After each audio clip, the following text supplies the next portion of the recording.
Hello everyone and welcome to my Soap Twist 24 channel. I hope everyone is having a wonderful day.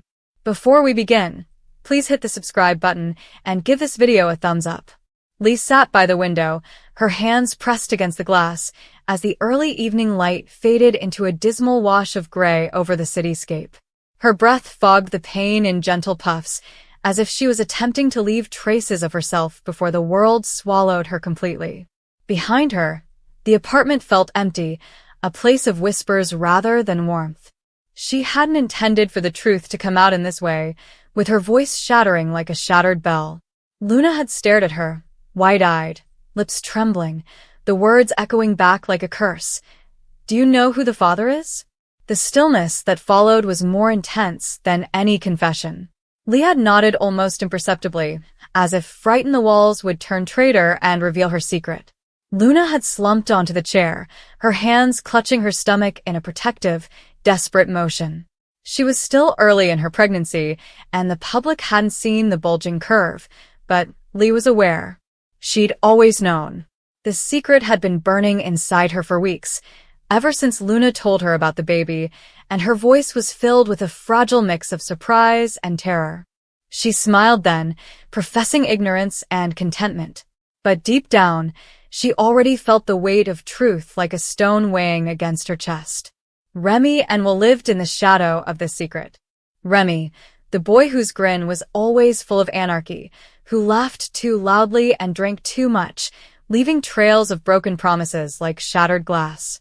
However, Luna had loved him once, fiercely enough to forgive his recklessness and find in him a spark of affection that others had overlooked. Lee had also witnessed it on rare nights when Remy talked softly to Luna, brushing her hair back as if she were too precious to touch with trembling hands. But he was also the boy who vanished for weeks, leaving Luna waiting at the window long before her belly could bear the weight of waiting as well. And then there was Will, a steady, attentive man who never raised his voice and loved quietly but persistently. He'd been Luna's friend for years, always in the background and the safe choice. But Lee had noted how his eyes lingered too long, and how his benevolence curled toward Luna in non-platonic ways. He was a man who gave without asking, who accepted responsibility even when it wasn't his. And occasionally, love blurred lines that should have been distinct. Lee'd seen too much. The night of the rainfall returned to her mind like a ghost she couldn't shake. Luna had arrived soaked and teary, whispering of Remy's betrayal. Lee had consoled her, holding her through her sobs, when Will arrived unexpectedly, bringing soup and worry. The night had devolved into admissions, closeness bred of suffering, and though Luna never mentioned it again, Lee had witnessed enough in the silent morning that followed. A touch that lingered too long, a hush between them that suggested anything more. Then Lee realized, Luna had no idea. The child growing within her was a question with no obvious answer, and Lee carried the information like poison. As the darkness deepened and shadows stretched across the room, Lee reflected on the day she exposed the truth. She hadn't meant to. Her tongue had slipped, remorse eating away at her bones until it burst loose. Luna had implored her. "Tell me, Lee. If you know anything, please tell me." Lee, unwilling to lie to the only person she had left in her frail world, whispered, "It might be Remy or Will." Luna's expression was one of anguish, as if Lee had ripped open her chest and taken the oxygen from her lungs. The baby she carried was no longer only a sign of hope, it also represented uncertainty, betrayal, and terror. In the weeks that followed, Lee observed Luna unravel. She attempted to keep her together and remind her that life still had joy, but Luna's energy faded like a light left to flicker in a draft.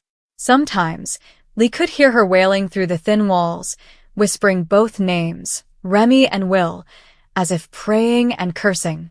Remy returned briefly, like he usually did, roaring back into Luna's life with apologies and promises. He pushed his lips to her tummy, calling himself daddy with the carefree confidence of a man seeking ownership rather than responsibility. Lee stepped back, watching, unable to express what she knew. She wondered if Remy actually believed or if he just wanted to believe because his love for Luna had always been his anchor. Will, on the other hand, has not left. He came by with food, steady hands working around the flat, and quiet comments that conveyed more commitment than Remy's loud assertions. He never claimed the child as his own, but Lee could see it in his eyes, his willingness to be a father, whether by blood or love. Luna was caught between them, split between fear, longing, remorse, and hope. One winter evening, the truth reached its cruelest point. Luna dropped in the kitchen, her hands clutching her stomach as anguish racked her body. Lee yelled for aid, shaking the walls, and Remy and Will rushed in. In the hospital's sterile light, the three of them sat silently, the air heavy with unspoken words. The baby lived, but Luna did not. Complications had taken her away, leaving behind a delicate life wrapped in blankets and two men staring down at the kid, sadness and despair etched on their faces. Lee stood between them, the only one who understood the agonizing ambiguity of whose blood flowed through the infant's veins. She noticed Remy's shaky hands, reaching but not touching, and Will's quiet sobs as he mumbled words the infant couldn't understand. Both claimed the child. They both refused to walk away. Lee was left with the painful burden of the truth. The father could be Remy or Will. There was no proof, only memories, and the acute anguish of knowing Luna had taken both love and betrayal to her grave. The infant would grow up with questions Lee could never answer, with two men who could both be fathers but were not entirely so. Years later, Lee returned to that window, placing her palms against the glass and watching the world fade to gray. With Remy's restless smile and Will's steady gaze, the youngster grew into a chaotic yet serene creature. Sometimes Lee wondered if the bloodline mattered at all, if the truest father was not the one engraved in the child's veins, but the one who stayed, loved, and carried Luna's legacy on. And yet, every night, when silence fell around her, Lee whispered into the darkness the secret she could never tell anyone. "I know who you are, little one. I know where you've come from, but the truth is too heavy to give you. It will break you, as it did her." She carried it alone, the excruciating pain of knowing, till her own air ran out and her heart tired. The story of Luna, Remy, Will, and the kid remained entwined in grief, unresolved, for the deepest realities are often hidden between love and loss. Lee's final thought, before falling asleep on one of those interminable gray evenings, was straightforward and sharp. Secrets are heavier than lies because lying may be refuted, but the truth waits silently, patiently, and mercilessly. So the infant lived on as a living question, carrying both sadness and hope in equal measure. Luna had grown up in this town where everyone knew each other's business. The murmurs had already begun, slithering through the diner, the grocery store, and the bar where she formerly worked. "Luna's pregnant," they'd say, their voices soft but piercing, like knives masked as care. But who is the father? She could feel their gaze on her, judging and speculating, as if her life was a puzzle for them to solve. Remy or Will? The question lingered in the air, unanswered, like a thundercloud about to break. Remy had been her first love, the lad who sat next to her in high school chemistry, passing her notes with doodled stars and loves. He exuded warmth and wild dreams, the type of person who made you believe everything was possible. They'd been together for years, their romance a blur of late-night trips and clandestine kisses on the beach. But Remy's goals were wider than Small Village, and when he moved to the city to pursue a music career, Luna stayed behind. She told herself it was practical, she had a career and a life here, but deep down, she was terrified. She was scared of losing herself in his world, of being left behind as his star increased. They had kept in touch, though, and when Remy returned to visit last summer, it was as if no time had passed. They fell back into one other's arms one night, under a starry sky. Luna was unsure whether this was a moment of weakness or power. However, it was enough to change everything. A few weeks later, the pregnancy test verified what her body had already determined. Then there was Will. He was unique, steady and grounded, the type of man who fixed things rather than broke them. He ran the auto shop on the outskirts of town, his hands constantly soiled with grease and his smile rare but genuine. Luna had met him a year earlier, when her car broke down on the highway. He'd hauled it for free, cracking jokes to relieve her discomfort, and he'd gradually become a staple in her life. They'd never dated, yet there was something about them, an unsaid attraction, a calm understanding. Will was the person she contacted when she wanted to talk, when the weight of her decisions felt too hard to bear alone. But there was that night, months ago, when they shared a bottle of wine at his house. The conversation had become serious and emotional, and before Luna knew it, they were kissing, their boundaries blurring in the intensity of the moment. She had departed before daybreak, assuring herself that it would not happen again. But it had happened, and here she was standing in the rain, pregnant with a kid, and having no idea who the father was. The ultrasound snapshot felt heavier in her hands. She slid it back into her pocket and began walking, her boots splashing in puddles. The town was silent, with only the occasional car passing by, its headlights piercing through the mist. Luna's head was filled with questions she couldn't answer. Should she inform Remy? Should she inform Will? Should she try to figure out who the father was before notifying any of them? The prospect of a paternity test made her stomach turn. It felt professional and frigid, like if her child were a problem to be solved. She recalled Remy's expression, how his eyes lit up when he talked about his music. He called her last week, his voice cracking through the phone, to inform her about a performance he'd landed at a city club. "It's just the beginning, Luna," he explained. "I'm going to make it and then I'll come back for you." But Luna had heard similar promises before. Remy's ideas were like wildfires, magnificent but consuming, and she wasn't sure if there was room for her or a child in his plans. Will was different. He had never made a promise he could not keep.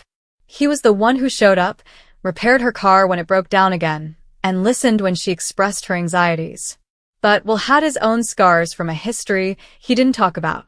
Luna had noticed it in the way he winced when she went too close, and how he changed the subject when she asked about his family. Could he be the father? Did he actually wish to be? The rain was pouring heavier now, soaking through her jacket. Luna ducked into the diner, the bell above the door jingling as she entered. The room was almost empty, with only a few regulars nursing coffee at the counter. She slid into a booth near the window, her wet garments sticking to her skin. The waiter, an elderly woman named Margie, handed her a mug of tea without asking. "You look like you need it," Margie said, her voice gentle but tinged with curiosity. Luna nodded and wrapped her hands around the steaming mug. She looked out the window, watching the rain streak down the glass. Her thoughts turned to her own upbringing, to the mother who raised her alone when her father departed. Luna had grown up hearing stories of her mother's passionate love for her father and how he pledged to stay, but never did. Luna swore she'd never fall for that type of love, the kind that ruined you. But here she was, making the same mistakes, trapped between two guys who might not remain. She considered notifying her mother about the pregnancy. The chat would be difficult. Her mother would be sympathetic, but there would be sadness in her eyes, a quiet echo of her own remorse. Luna wasn't prepared for that yet. She was not prepared for any of this. Her phone buzzed again, and this time she checked it. Remy texted, "Hey, I'm in town this weekend. Can we speak?" Her heart lurched. She hadn't seen him since that night and hadn't said anything. What will she say? The truth felt too vast and brutal. She quickly scribbled a response. "Sure, let me know when," and clicked submit before she could change her mind. Another message came through, this time from Will. "Are you okay? I haven't heard from you in a while." Luna stared at the screen, her throat tightening. Will always appeared to sense when something was wrong, even if she didn't express it. She didn't respond. Instead, she placed her phone face down on the table and took a drink of tea, the warmth doing little to alleviate the chill inside her. The diner door opened, and Luna looked up, half expecting to see Remy or Will. But it was merely a stranger shrugging off his damp umbrella. She exhaled a breath she had not aware she was holding. She couldn't dodge them forever. She would eventually have to confront the truth, tell them about the baby, and figure out what to do next. But for now, she just wanted to sit here, in the stillness of the cafe, with the rain falling outside and the weight of her decisions crushing down on her. The days that followed were a swirl of uncertainty. Luna went through the motions: work, home, sleep. But her mind was elsewhere, stuck in a cycle of what-if scenarios. She imagined telling Remy and seeing his face light up with delight or crumple with terror. She contemplated telling Will and wondered if he would back away or move closer. She imagined rearing the child alone, as her mother had done, and the thought made her chest throb with an unknown anguish. On Saturday, Remy arrived at her place. He looked the same, with unkempt hair, an old leather jacket, and a guitar case draped over his shoulder. He gripped her fiercely, and Luna allowed herself to fall into his warmth and comfort. But when he pulled back, his gaze fell on hers, and she knew he sensed something was amiss. "Luna, what's happening?" he inquired, his tone mild but eager. "You've been so quiet lately." She opened her lips to say something, but nothing came out. Instead, she inquired about his music, diverting and delaying. Remy spoke, his hands animated, and his dreams poured out like they usually did. But Luna could not concentrate. All she could think about was the ultrasound photo in her drawer and the secret she was holding from him. Luna felt a stab of regret as he left, vowing to call her tomorrow. She should have informed him. She should have been brave enough. But she remained silent because she was afraid of his reaction, losing him, upsetting everything. The next day, she saw Will at the grocery store. He was in the cereal aisle, clutching a box of cornflakes, and his countenance softened as he noticed her. "Hey, stranger," he said, his tone mocking yet kind. "Are you avoiding me or something?" Luna faked a grin as her heart pounded. "Just been busy," she lied. They chatted for a bit about nothing significant, but being around him felt different today. Their discourse carried weight, and an unspoken inquiry hung between them. When they parted ways, Will delicately caressed her arm, his fingers lingering a little too long. "You know you can speak with me, right?" he stated. "Whatever it is." She nodded, her throat too thick to speak. As she watched him walk away, she wondered if he'd say the same thing if he knew the truth. Luna sat on her couch that night, holding the ultrasound photo again. She drew the hazy outline of her kid, her heart throbbing with both love and fear.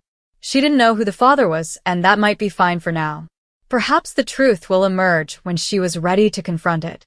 But one thing was certain: she would adore this child unconditionally. She would be the same mother her mother had been, powerful, fierce, and unwavering. The rain had ceased, and the moon was low in the sky, throwing a silvery glimmer through her window. Luna put the ultrasound snapshot on her chest and closed her eyes. She didn't have all the answers, but she did have this moment of peaceful confidence. And that was enough for now.